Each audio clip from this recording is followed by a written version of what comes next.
this out with us. I saw Satan fall like lightning. I saw darkness run for cover. But the miracle that I just can't get over, my name is registered in heaven. I believe in signs and wonders. I have resurrection power. Still the miracle that I cannot get over, my name is registered in heaven. My praise belongs to you forever. This is my testimony from death to life. Grace rewrote my story. I'll testify. Jesus Christ the righteous, I'm justified. This is my testimony. This is my testimony.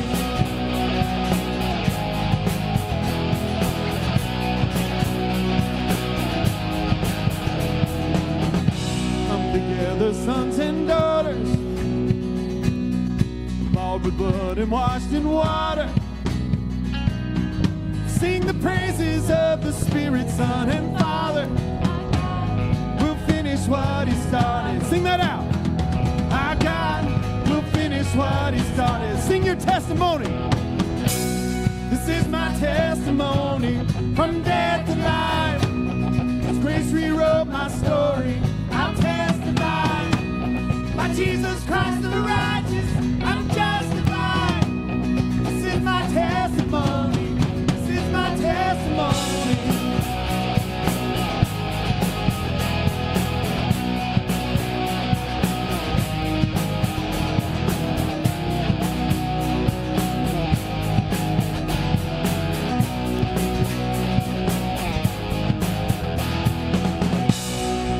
You know, if you're not dead, then God's not done.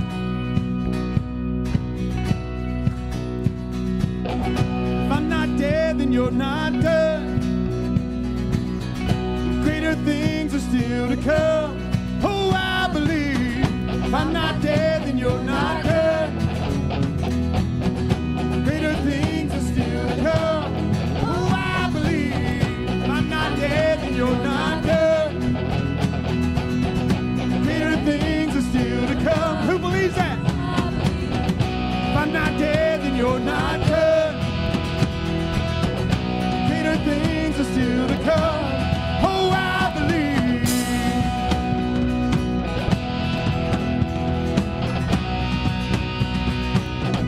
Sing your testimony. This is my testimony from death to life. Grace rewrote my story. I'll testify. By Jesus Christ the righteous, I'm justified. This is my testimony.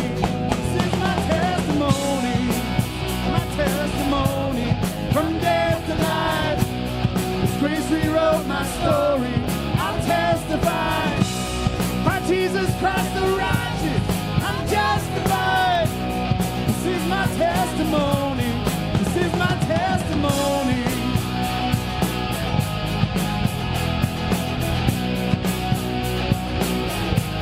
This is my testimony.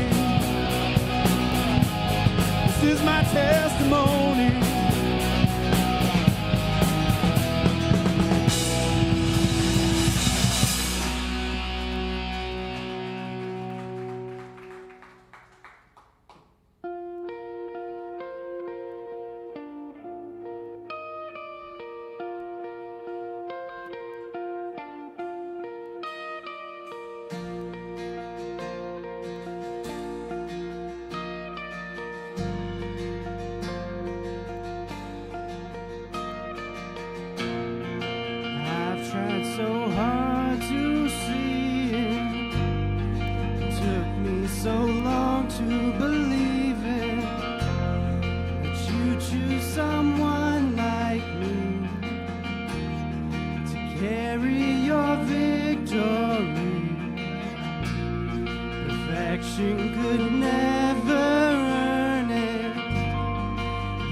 What we don't deserve, and you take the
and shout.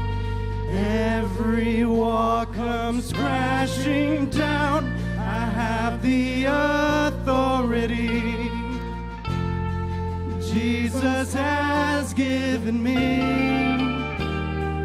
When I open up my mouth, miracles start breaking out. I have the authority Jesus has given me. When I lift my voice and shout, every wall comes crashing down. I have the authority Jesus has given me. When I open up my mouth, miracles start breaking out. I have the authority Jesus has given me. You are my champion. Giants fall when you stand undefeated. Every battle you've won, sing it out. I am who you say I am. I am seated in the heavenly place, undefeated. Through the wire of your name, I am seated in the heavenly place, undefeated, with the one who has conquered it all.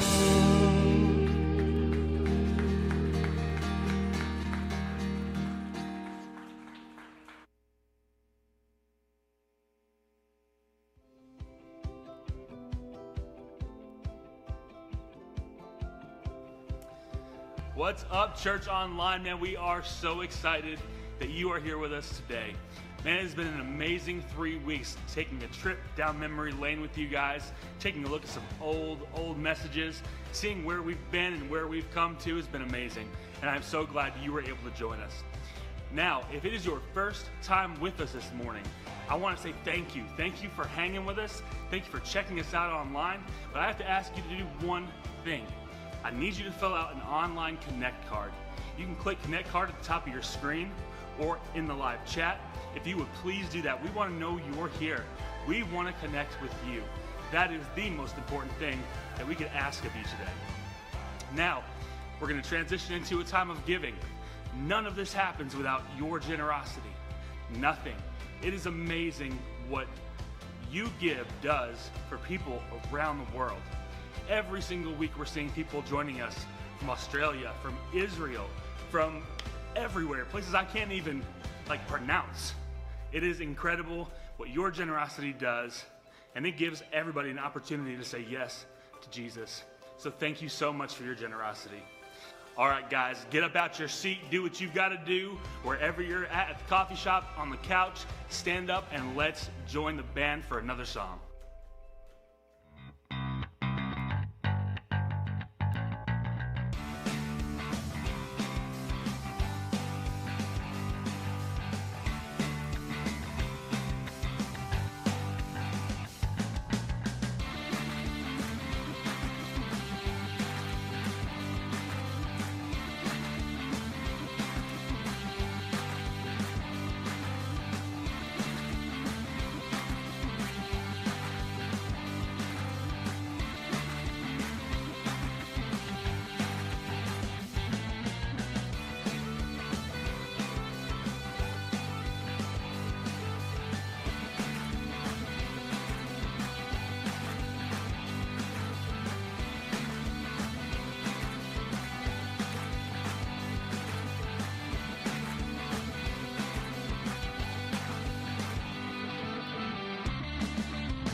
Sing this out. You opened my eyes to the unseen. Once I was blind, but now I believe. You tore down my walls, they kept us apart. What seemed like the end was only the start. Sing heaven's all around. Heaven's all around, heaven's all around. Jesus is near.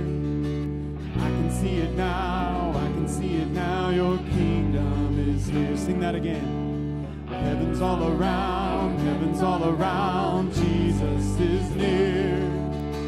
I can see it now, I can see it now. Your kingdom is here. Hey!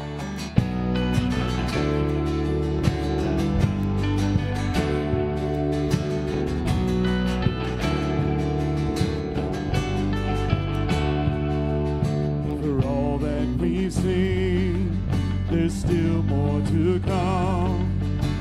We know you'll finish what you've begun.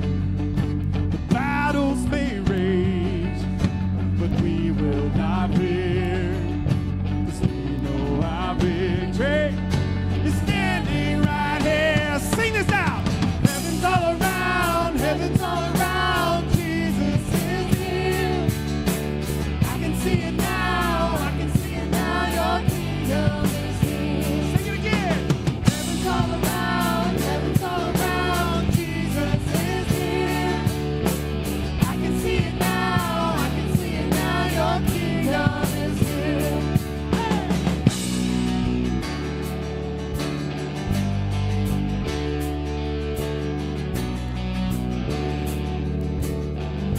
Ask Jesus to come move right here.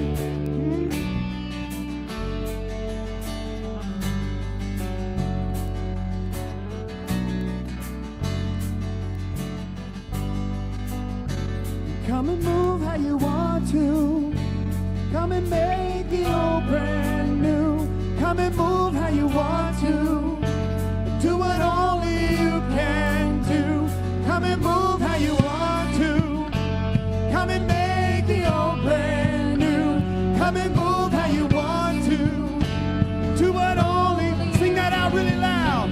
Come and move how you want to. Come and make it all brand new. Come and move how you want to. Do what only you can do. Come and move how you want to. Come and make the old brand new. Come and move how you want to. You can. Heaven's all around. Heaven's all around. Heaven's all around. Jesus is here. I can see it now. I can see it now. Your kingdom is here. Heaven's all around, heaven's all around. Jesus is here. I can see it now, I can see it now. Your kingdom is here. Come and move how you want to. Come and make it all brand new. Come and move how you want to. Do what only you can do. Come and move how you want to. Come and make it all brand new. Come and move how you want to. Do what only you can do. You give life, you alive, you bring light to the darkness, you give hope, you restore every heart that is broken. And great are you, Lord. It's your blood in our loss, so we pour out our praise, pour out our praise. It's your blood in our lungs, so we pour out our praise to you only.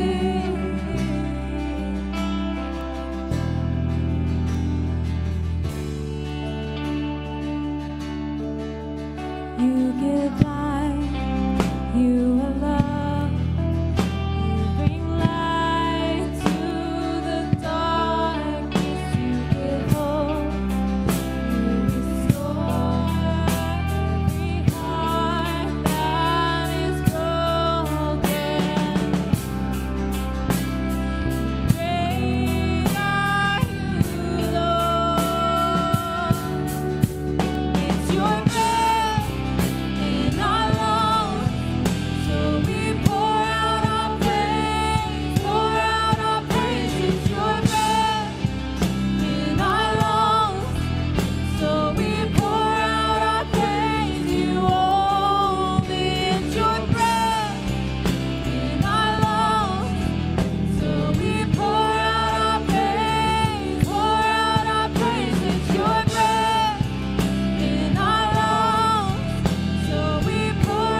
and check out church news.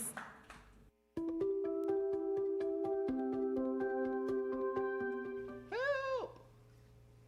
Help! Help! You hear that? That is Church With You in Ozark. We need volunteers. We need help. Painting, cleaning, picking up stuff, moving stuff. We need help. So, work days, they're going to be on the app. They're going to be on the website. You can find a work day. I'm pretty sure you can just pop in. They will put a brush in your hand or a vacuum in your hand, and you can get to helping. Also, Serve Day is November 7th. November 7th. I like doing it here. So that is the day dedicated for your Connect group to serve. And if you're not in a Connect group, I'm pretty sure get up with any Connect group leader and they will take volunteers for that too. So you can do a work day at church with you. You can do a Serve Day November 7th with your crew and your Connect group and feel the love. Also, Crew night. Crew night. Prayer service. November 4th. If y'all didn't hear Cheyenne from the back, Crew night. Prayer service, November 4th. Everyone needs prayers here in the Enterprise campus. So if you got it and you want some fun, come to Crew night, November 4th. Then November 7th, go do a Serve Day. Anything else? Swag store should be here soon. To TBA, to be announced. Soon as the swag store is here, there'll be an announcement on the app. Well, swag store's supposed to be here like this Sunday. Swag store is supposed to be open today. We are just hoping that it's here today. So if it's not here, Next Sunday is supposed to be in Ozark. next Sunday it'll be in Ozark. So if you want some swag stuff and it's not here this Sunday, drive to Ozark. Or while you're there doing a work day, get up with somebody and get some swag. Never mind. That's not an option. That's not an option, and that's probably getting edited out anyway. Recap, November 4th, Crew Night, Prayer Day. Then November 7th, Serve Day. Get your work on with your Connect group. Work days at Ozark. We need help. Figure it out. Come paint, come clean, come do everything. Have a great day. Yeah. I'm out.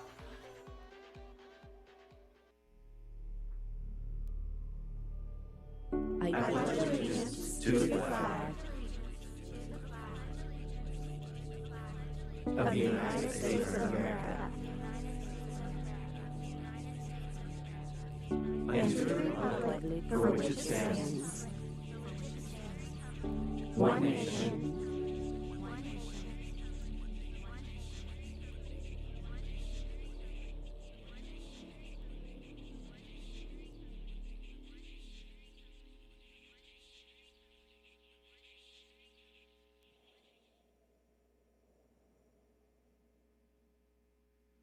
Figured I'd let the tension settle for a minute.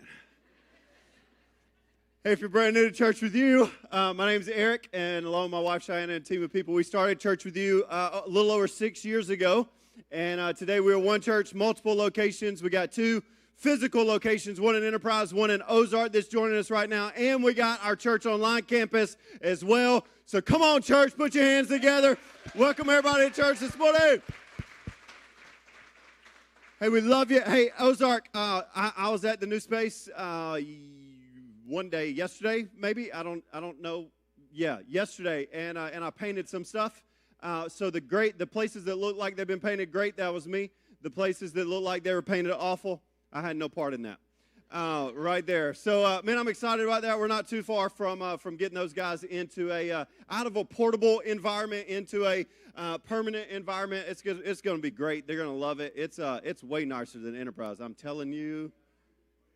I had somebody ask me that the other day. They were like, "Are you jealous because it was better than Enterprise?" And I was like, "No. I mean, I know nobody who steps down when they start something new. Are you following me? Like everybody goes up from there. No, we learned some stuff when we did this space, and we implemented it in that one, and it's spectacular. So you guys got to go check that out.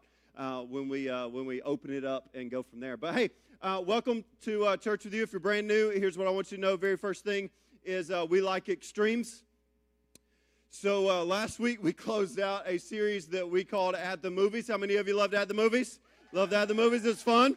So it's fun. It's energetic. There's laughter all around, and we'll go from that extreme to politics,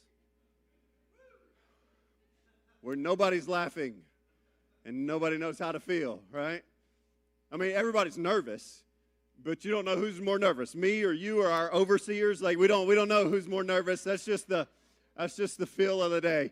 But here's the deal. I had somebody ask me last week, well, why are you talking about politics in church? Like if you don't like it, if it's not something that you want to do, why are you talking about it? And here's really the reason is Church with You started with this mentality, and it's just not going to change, is we're going to talk about stuff on the stage that you talk about around your dinner table. And here's what I know everybody's talking about at their dinner table. Politics and the election and Tuesday and the ad. Or, hey, did you see that thing that I shared on social media? No, I didn't. Don't care what you share on social media. Just kidding. I love what you share on social media. But at the end of the day, like that's where we're at, right? I mean, if we're talking about it at homes, we need to be talking about it at church. I think the church, for far too long, has talked about and answered questions that nobody's asking. So everybody's asking, how do I live right now? How do I vote being a follower of Jesus? How do we manage all the stuff that's going on in the political season? I just think as a church we should talk about it. And to be honest with you, we could have talked about it for 4 weeks. We could have talked about it for 8 weeks. We could have had a year-long message series so far on how to deal with people and how to deal with your emotions and how to deal with social media during the year of elections. Come on, we could have done that, but basically the way that we wanted to do it is you're voting Tuesday, and we just thought the Sunday before the Tuesday we would take that Sunday and talk to you about it. Does that sound good? So I took to social media last week, and I asked this question. I don't do social media a ton. Really, the only, if I do social media, it is Facebook Marketplace. Come on, how many of you are Marketplace fans? I'm always looking for a deal, always on there. It's like, oh, I'm looking for a car. Oh, I found one for you. Like, it's in your price range. How do you know what my price range is? I just know. Like, I'm really good at the Marketplace, but I don't do social media a ton, but I took to it last week and asked really 2 questions. And I did it in a way where it was like, I don't normally post to social media, but when I do, it's about politics. Come on, can y'all tie that together? Okay, all the sinners in the room can tie that together. Everybody else, you're just grateful you met Jesus. It's a joke. Okay, that's a joke. So I asked the question, number 1, what filters do you have that a candidate has to go through in order for you to vote for them? And I got some really good response. Like, I mean, it was a cordial type of an environment, as cordial as you could be for social media. Are you following me? And then I asked the other one, and here's the other one that I asked, is whose side would Jesus be on if he were walking the earth today? And I didn't get a whole lot of response. And the few responses that I got was, well, Jesus wouldn't pick a side. Jesus wouldn't pick a side. And I would tell you as your pastor this morning, he would pick a side, and I know what side he would pick. So we're going there. That's where we're going today. We're answering that question, and at the end, we're going to answer the filter question one more time, and we're going to know what we're doing as we're walking in on Tuesday to vote. All right? Now, here's what I do know, is I know what this can cause. And I know that the division that we're in, I know the craziness that we're in, I understand all of that. I understand we live in a context where people can take video clips that we produce and put online, and they can clip them and they can make them say what they want to. So get your phones ready if you want to and video this thing, and you can take me out of context as many times as you want to. But today we're going to learn some stuff, and we're going to get better today. How many of you believe in that? We're going to get better today. So here's the thing. I had a whole bunch of people. I just want to do a history lesson, and I made a 17 on my ACT, so you can take this for what it's worth. But I do think we just need a little lesson. Real quick, just based on what people said on social media. So the context to the question, which side would Jesus pick, spurred some stuff, and it said a lot of people were saying, well, church and politics can't mix. It doesn't mix. Like, God doesn't need to be involved in politics. Like, you should leave that out. You shouldn't worry about all that. And here's the truth, is you can't separate them. You just can't. I don't care how much you want to or how you wish that they were. You can't separate them. And you're like, oh, no. Thomas Jefferson said, though, you can separate church and state. Okay, well, let me tell you something about Thomas Jefferson. Is he didn't write the Declaration, or he didn't write the Constitution. That was just a thought. And the thought of separation of church and state wasn't necessarily taking your religion or your convictions and keeping it out of politics. It was keeping the government out of your religion. That's the separation of church and state. Because the USA was founded for religious freedom. That's why we came here. That's why we were formed, so that everybody can believe whatever they want to believe. Are you following me? That's what's great about America. That's how it was designed. So it wasn't designed to keep your convictions as a religious person out of politics. It was to keep the government out of your religion.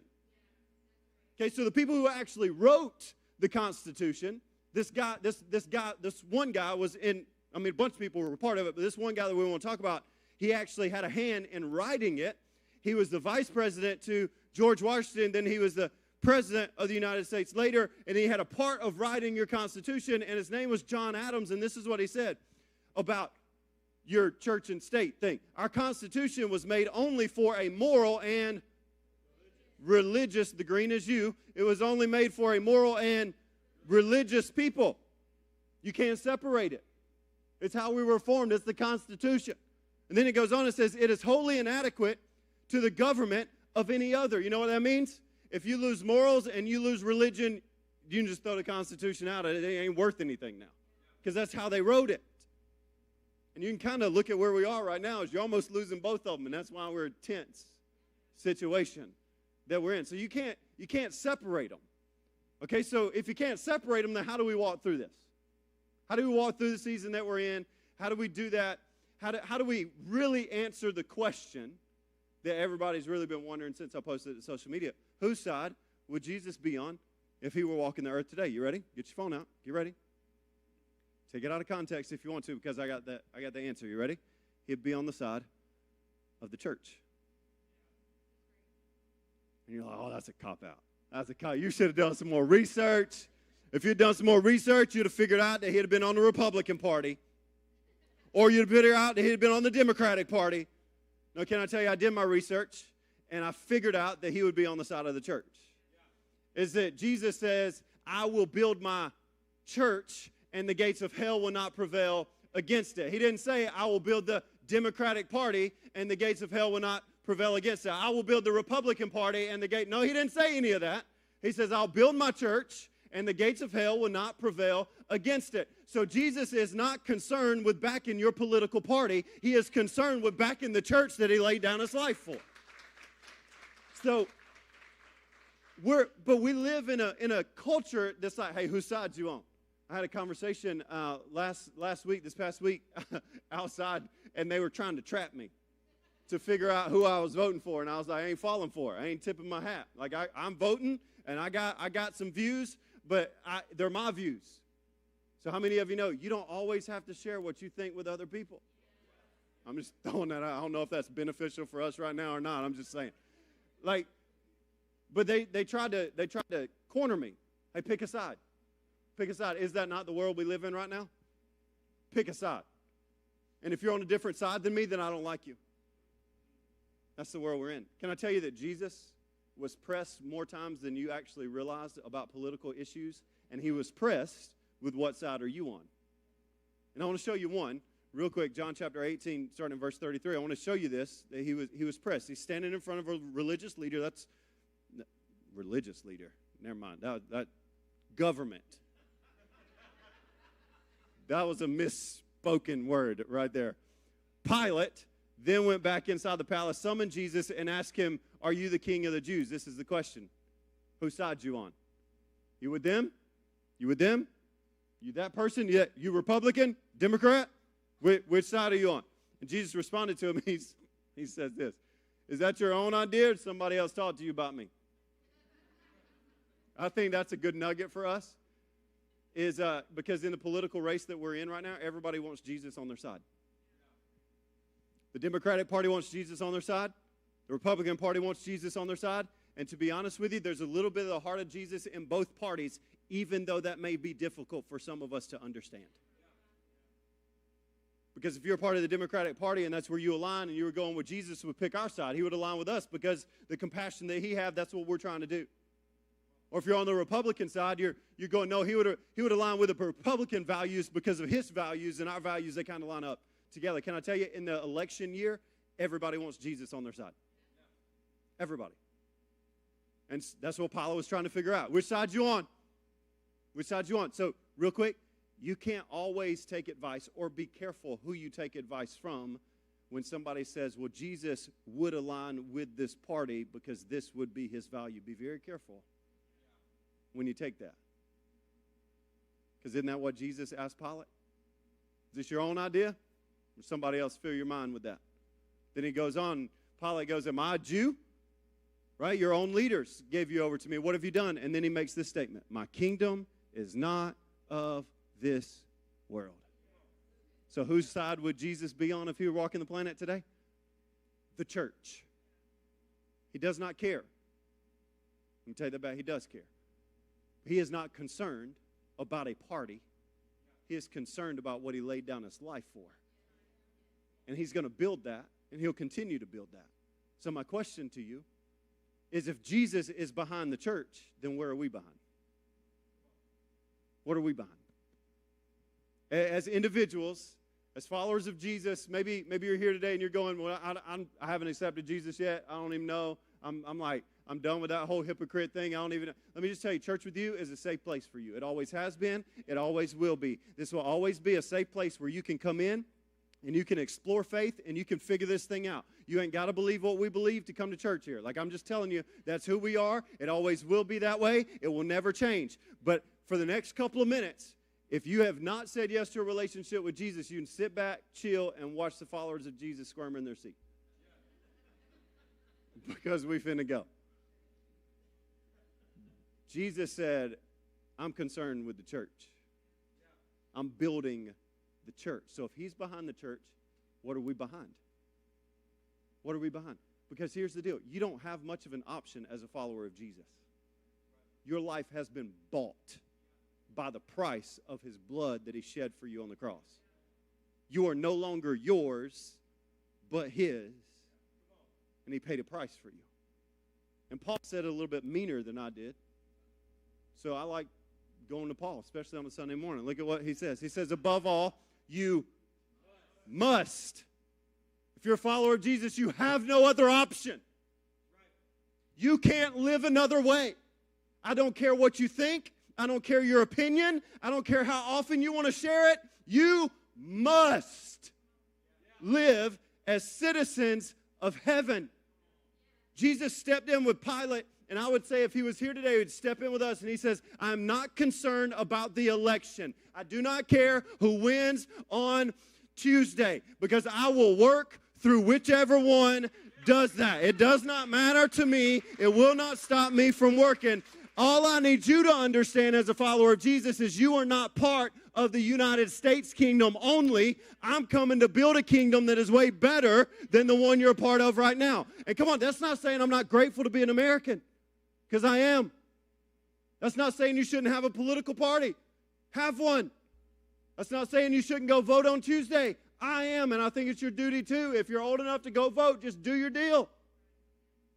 But what I am saying is Jesus said he was for something that I wonder if we're getting wrong in the process. Because here's my concern. And my concern is that we are being known for being under a party more than being known for being under God. That's my concern. Is we're known more for you being a Republican than you being a child of God. We're known more for being a Democrat than being a Jesus follower. It is my concern that where we live right now, in the culture that we live in, that we have lost sight of who we should be known for. We've lost sight. We've lost sight. I heard about this story this past week. It was the first time. It happened over 2 years ago when we launched our Ozark location. Right? It happened in Ozark. Right? So here's what happened. is apparently somebody that still goes to our church. They were a part of the service. It was the very first service over there. They were walking out. Service was done. They were walking out. They had their hat on, and somebody approached them and said, I hope you didn't wear that hat in there. And can I tell you, I could care less what you wear to church. If you ain't got nothing, guess what? The swag store is out front. If you ain't got any, listen, if you ain't got any resources to buy any, and you literally do not have any clothes, we will give you clothes. We have some here. Wear your hat. If you are a follower of Jesus and you are getting sidetracked by somebody wearing a hat, you got bigger issues than a hat. You got way bigger issues. And we got way bigger issues right now. We got way bigger issues because we're losing the fact that we are followers of Jesus first and Americans second. We're losing the fact that we are followers of Jesus first and Americans second. And you got followers of Jesus who are unfollowing other followers of Jesus on social media just because your political idea didn't go with my political idea. You got people who have yet to say yes to a relationship with Jesus, looking around at followers of Jesus who are hating people, who are having hurtful conversations filled with anger to destroy somebody over you not having the same political view as I have right now, and it's solidifying the reason that they haven't said yes to a relationship with Jesus. We've lost sight that we're followers of Jesus first and Americans second. We've lost sight. Can't believe you wore that hat in here. I'm just glad they're here. I could care less what they wear. And to be honest with you, I could care less who you vote for, but I care deeply who you live for. I could care less who you vote for, but I care deeply who you live for. And as a follower of Jesus, you and I got to understand and believe and refocus our lives back to I'm a follower of Jesus first, and I'm American second. Right? Couple hours before Jesus was pressed, pick a side, pick a side, pick a side. He was in the upper room with his disciples, and he makes this statement.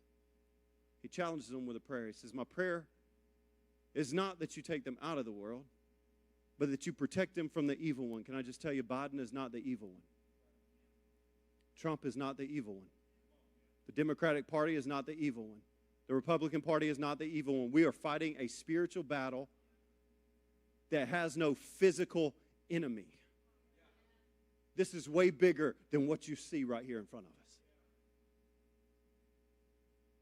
Protect them from the evil one. Then he goes on, he says, my prayer is not for them alone, not for the disciples alone. He was sitting there having this prayer to God in front of his disciples. My prayer is not for them alone, but also for those who will believe in me through their message. You know who he's talking about?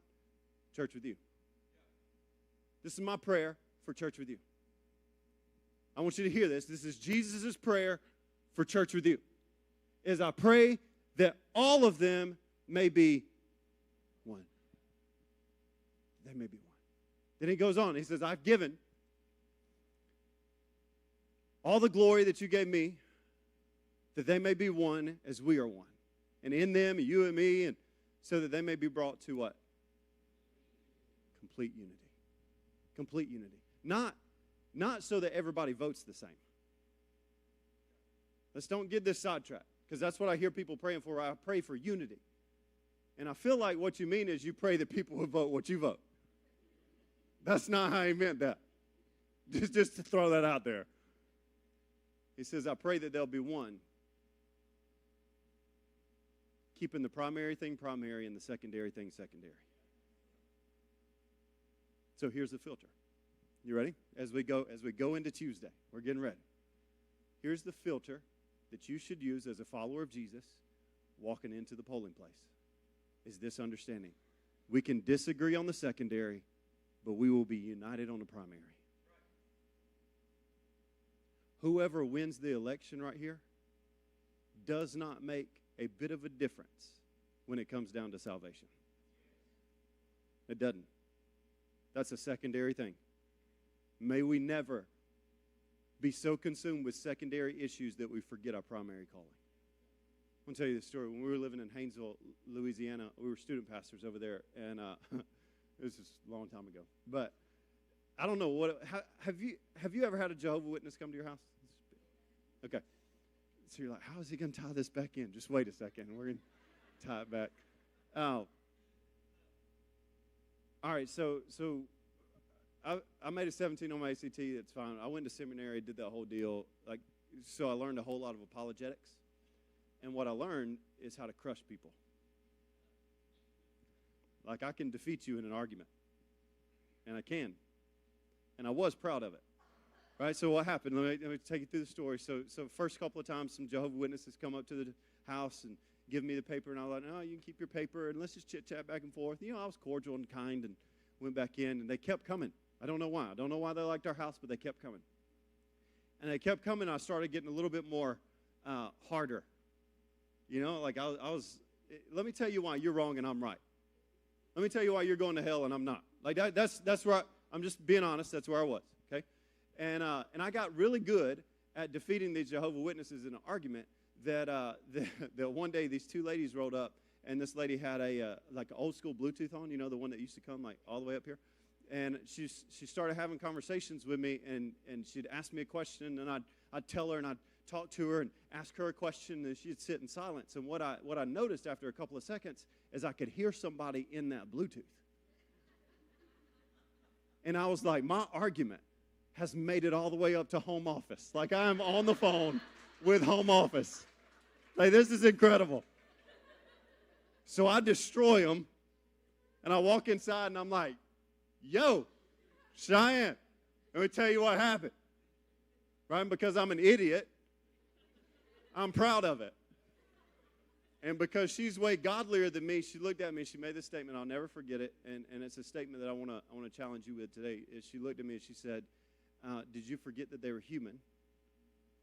And that if they died without a relationship with Jesus, they'd spend eternity in hell. Could it be in the middle of our political season that we have forgotten that people are human? And if they die without knowing Jesus, then they would spend eternity in hell. So you lose focus on that when you're American first, and you're a follower of Jesus second. May we not replace the primary thing with secondary things. I could care less who you vote for, but I care deeply who you live for. And Jesus loves you. So if you're here at either location this morning, every head bowed, every eye closed, the band's going to come up, campus pastors are going to come up. But I do want to challenge you. If you're not living for the person who gave us life for you, then you may be living for too small of a life. God loves you with everything that he had, that he gave us best. And he sent Jesus to die on the cross for you and for me, and he became our sin. The Bible says, for the wages of sin is death. He paid that death. He paid the death tax so that you and I wouldn't have to. The Bible says that if you confess that Jesus is Lord with your mouth and believe that God raised him from the dead in your heart, then you will be saved. See, I care less on what's going to happen on Tuesday and who you're voting for. But I care a whole lot about the decision you make right here in this moment. And if you've never said yes to a relationship with Jesus, can I challenge you, today's the day to do that. So nobody looking around, we're going to count to 3 in just a second. When I hit 3, I just want you to lift up your hand. If you're going, man, that's me. Whatever location that you're at, just, yeah, that's me. We're not going to ask you to stand. We're not going to call you down front. It's just from your heart to God's right here in this moment. So I'm going to turn it over to the campus pastors at the other campuses. And I'm going to take you guys. And if you're here and you've never said yes to a relationship with Jesus, then today's the day for you to do that. Because you're worried about a whole lot of secondary issues. But there's a primary issue that's standing right in front of your face that you need to say yes to today. Well, I can't. You don't know my life. You don't know what I've done. And that's true, I don't. But can I tell you, God does, and he still sent his son for you. He loves you no matter what. There's nothing you could ever do to make him love you less. So right now, On the count of 3, we're just going to ask you to lift your hand up, just right where you are. You ready? On the count of 3. 1, 2, 3. Just lift it up. Say, yeah, that's me. Keep it up for just a second. I'm going to lead you in a prayer. There's nothing special about this. It's just how you mean it from your heart to God's. Okay, so right under your breath, you say, Jesus, I need you. Come into my life and forgive me. Separate my sin as far as the east is from the west. I surrender to you today. Bring life out of the death that I had in my heart. Give me new life. Help me live for you the best way I know how for the rest of my life. Come on, church. Can we celebrate those hands, those decisions? And I will tell you, if you made that decision, I want to ask you one more thing, one quick thing. If you're watching at church online right now, you can hit the button that says raise your hand. If you're in-house at Enterprise, there's those Connect cards that they talk to you about during the host moment. And you just grab one of those. Fill that thing out, flip it over. There'll be a box on the back that says, I committed my life to Christ. Just check that box. Turn it into next steps at right outside the auditorium wall, and they'll give you a brand new book that's going to help you. It's going to help you take next steps in your walk with Jesus. Because how many of you know we got them? Every single one of us got some next steps. Every single one of us messed up. Every single one of us is broken, right? Every single one of us. And I just don't want us to live in the season that we're in right now going, oh, I destroyed them. Like I did with the Jehovah's Witnesses. Come on, may we get to a place where we go, they're human, and I'm a follower of Jesus first, and an American second. And my role is to bring them the good news, which is Jesus came to take your place and to give you a brand new life. So come on, church, stand to your feet. We're going to make a declaration right now, because how many of you know it seems a little bit bad, seems a little bit contentious. Everything's a little crashing down around you. Even without the election stuff, how many of you know there's bills that you're having trouble paying sometimes? There's situations that you can't figure out. There's a marriage that's on the rocks that you don't know how to mend it back together, and you just think it's dead. Can I tell you, if you're still standing here and you're still breathing, God's still working. Come on, and we can't lose sight of that. Don't get sidetracked by all the secondary issues that you got going on in your life. Let's get focused on the primary issue that is right at hand, and that is Jesus showing up, working in and through your life every single day, every single circumstance. How many of you believe he can do it? I believe he can do it. If you're not dead, he ain't done. Come on, we're going to make this declaration. We're going to sing it with everything we got. We're going to believe it. We're going to walk out of here going, do something in me. Don't change them, change me. Don't mess with their heart yet, change mine. I'm not dead. You're not done. Turn me into who you need me to do. God, we love you. God, we thank you for who you are. God, we thank you for your grace. We thank you for your mercy. We thank you for your boldness, that you would step out of heaven, that you would come to earth, that you would take our sin, that you would carry it to the cross, that you would die the death that we deserve, that you would come back to life, giving us victory. If we're not dead, you're not done. Come on, church, let's sing this out. You're not done. Greater things are still to come. Oh, I believe I'm not dead and you're not done. Greater things are still to come. Oh, I believe I'm not dead and you're not done. Greater things are still to come. Oh, I believe.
guys, what an incredible message. I am so glad you were here to join us. Guys, come back again next week. You guys have an incredible week.